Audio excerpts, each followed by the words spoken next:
والدین کے اکلوتے بیٹے اور دو بہنوں کے اکلوتے پڑھے لکھے بھائی جنید کا اپنے محلے کے ایک نوجوان سے جھگڑا ہو گیا۔ بات ہاتھا پائی تک پہنچ گئی اور کچھ گالیوں کا تبادلہ بھی ہوا۔ جنید گھر آیا اور اپنے کمرے میں بیٹھ گیا۔ اس نے اپنے دشمن کو مارنے کا فیصلہ کر لیا اور الماری سے پستول نکال لیا۔ اچانک اسے اپنے ایک دوست کی نصیحت یاد آ گئی۔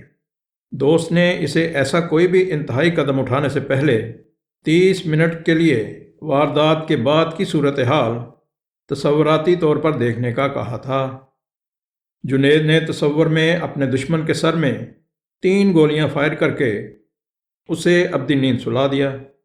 1 گھنٹہ کے بعد وہ گرفتار ہو گیا۔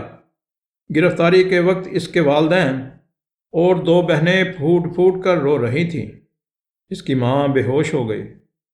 آخر مقدمہ شروع ہوا تو گھر خالی ہونا شروع ہو گیا۔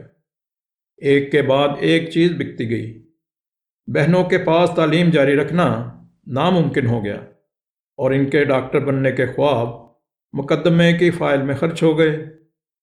بہنوں کے رشتے آنا بند ہو گئے اور ان کے سروں میں چاندی اترنے لگی۔ جیل کی سلاخوں کے پیچھے ہر ہفتے والدین اور بہنیں ملاقات کے لیے جاتے۔ بہنوں کا ایک ہی سوال ہوتا کہ بھائی اب ہمارا کیا ہوگا؟ ہم اپنے بھائی کے بستر پر کسے سلائیں گی؟ ہم بھائی کے ناز نخرے کیسے اٹھائیں گی؟ بھائی کے پاس کوئی جواب نہیں ہوتا۔ آخر فیصلے کا دن آیا اور جنید کو سزائے موت ہو گئی۔ سزائے موت کی تاریخ بھی مقرر ہو گئی۔ 25 منٹ گزر چکے تھے اور جنید کے جسم پر لرزہ طاری ہو چکا تھا۔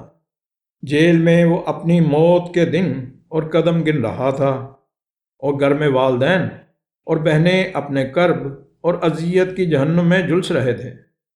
جنید کی آنکھوں پر کالی پٹیاں باندھ دی گئیں اور اسے پھانسی گھاٹ کی طرف لے جایا گیا۔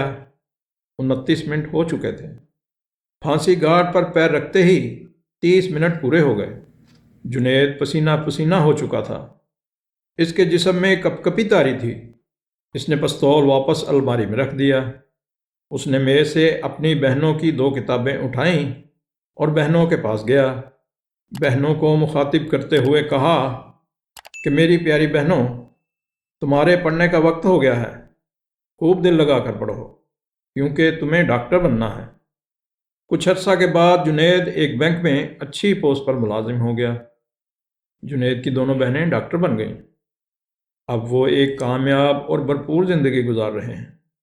ان 30 منٹ کی تصوراتی واردات اور 30 منٹ کے مقدمے کی کارروائی نے ایک پورے گھر کو اجڑنے سے بچا لیا۔ آپ اپنی زندگی میں یہ 30 منٹ اپنے لیے ضرور بچا کر رکھیے گا۔ یہ 30 منٹ کی تصوراتی اذیت آپ کو زندگی بھر کی اذیت سے بچا لے گی۔ اللہ پاک ہم سب کا حامی و ناصر ہو، ہم سب کے لیے آسانیاں پیدا کرے اور ہم سب کو آسانیاں بانٹنے کی توفیق عطا فرمائے۔